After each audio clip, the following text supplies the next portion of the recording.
प्रिय दर्शकों, प्रश्न कुंडली अध्ययन में मैं आपको 7 महासूत्र बताने जा रहा हूं, जो प्रश्न कुंडली अध्ययन के प्रारंभ में आपको बहुत ही उससे जानकारियाँ होगी। उस प्रश्न कुंडली को आप कैसे जानेंगे, प्रश्न कुंडली को आपको समझने में बहुत ही उससे सहायता मिलेगी। तो जानते हैं पहला सूत्र, प्रश्न कुंडली के पहला सूत्र है क्या है कि लग्न जो है सो प्रश्न करता है, यानी जो प्रश्न करता है वो लग्न है, और जो ज्योतिषी है वो सप्तम भाव है। यानी कि प्रश्न कुंडली में हम जब देखेंगे तो प्रथम भाव जो है यानी लग्न जो है वो प्रश्न करता है, और उसके सिद्ध में जो है सप्तम भाव वो ज्योतिषी है। तो ये पहला सूत्र हो गया। प्रश्नकर्ता को यहाँ से देखेंगे और यहाँ से हम विवेचना करेंगे, क्योंकि हम यहाँ बैठे हुए हैं, ज्योतिषी हम हैं, तो विवेचना हम करेंगे कि यहाँ से यह प्रश्नकर्ता को देख करके विवेचना करेंगे उसके बारे में।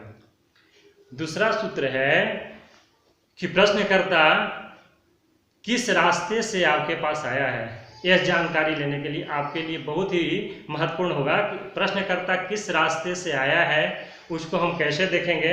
तो दूसरे सूत्र में यह देखेंगे कि प्रश्नकर्ता यानी कि 1 से लेकर के 2, 3, 4, 5, 6, 7 हमारे पास जब पहुंचा आगे चलते हुए तो किस रास्ते से आया।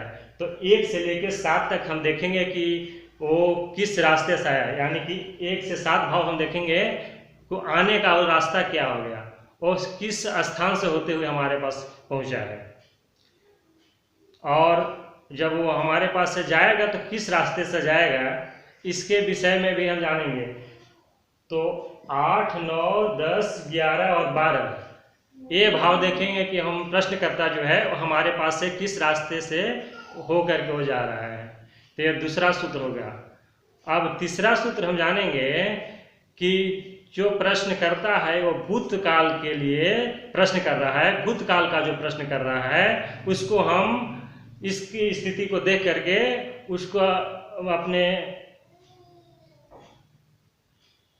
उसको हम कैसे देखेंगे। तो उसको हम यथास्थिति अपने नज़र से देखेंगे कि 1, 2, 3, 4, 5, 6, 7 ये 7 भाव हैं। तो ये विगत काल के लिए यानी कि भूतकाल के लिए जो प्रश्नकर्ता प्रश्न करेगा तो उसके लिए इस भाव को हम पहले देखेंगे, उस पर एक नज़र हम दौड़ाएंगे कि वो भूतकाल में है, उसमें क्या कौन सी राशि है, कौन सी राशि में राशिपति बैठे हुए हैं, कौन सी राशि में कौन सा ग्रह बैठा हुआ है, ये देखेंगे। अब भूतकाल का तो हो गया, लेकिन भविष्य काल का यानी कि आने वाले समय के लिए जो अगर प्रश्नकर्ता प्रश्न करेगा तो हम 8, 9, 10, 11 और 12 ये भाव को देखेंगे, इस पर एक दृष्टि डालेंगे।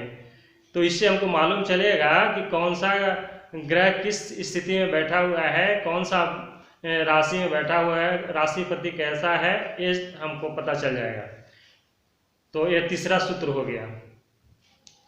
अब जानेंगे कि वर्तमान अगर समय की गणना करनी है, वर्तमान समय का अगर प्रश्न है तो उसके लिए फिर हम लग्न को देखेंगे और सप्तम भाव को देखेंगे, ये वर्तमान का स्थिति को हमको दर्शाएगा।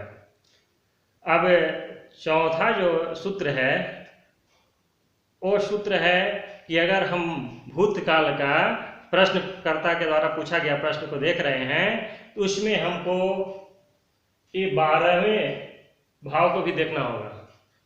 ऐसे तो हम बोले कि 8 से 12 तक भविष्य के लिए लेना, लेकिन 12वें भाव को, व्यय भाव को हमको देखना होगा कि ये भूतकाल का, ये व्यय भाव को देखना, मुझे भूतकाल का जो प्रश्न है उसमें हमको व्यय भाव को पुनः देखना होगा। अगर भविष्य के बारे में अगर प्रश्न करता है तो उसके लिए आप दूसरे भाव को देखना यानी धन भाव को देखना जरूरी होगा। इस पर भी एक नज़र आपको डालना होगा कि उसका प्रश्न का आंसर उसमें भी आपका छुपा हुआ रहता है, उसको अध्ययन कर उसको फल कथन में इसको भी देखना चाहिए। अब आपका छठा जो सूत्र है वो छठा सूत्र जो है वो बहुत ही महत्वपूर्ण है, क्योंकि वो छठा सूत्र आपको ये बताएगा कि कौन सी ग्रह ज़्यादा ताकतवर है, उसको ताकत कैसे मिलेगा, उस ग्रह को ताकत जहाँ बैठा हुआ वो ताकतवर है कि नहीं, उसमें शक्ति है कि नहीं, वह बलवान है कि नहीं, इसको भी देखना होता है।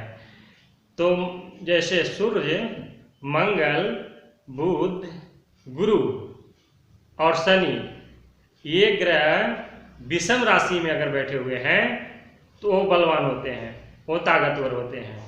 और चंद्र और शुक्र ये दो सम राशि में बैठे हुए हैं तो बलवान होते हैं। तो विषम और सम तो मैंने पहले वीडियो में बताया था कि विषम राशि कौन है और सम राशि कौन है, तो ये पिछले वीडियो में जाकर आप देख सकते हैं।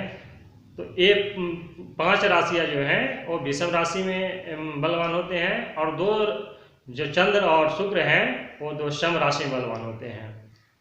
अब एक प्रश्न और महत्वपूर्ण है जो इस सूत्र के द्वारा हम जान सकते हैं, वो सूत्र ये है कि वो प्रश्नकर्ता आपके पास जो आया है, वो प्रश्न करने आया है, तो वो प्रश्न किया आपसे सिर्फ केवल आपको भ्रमित करने के लिए आया हुआ है कि वो सच्चाई में उसके पास वो परेशानी है, उसके लिए वो प्रश्न करने आया है, उसके फल जानने आया है।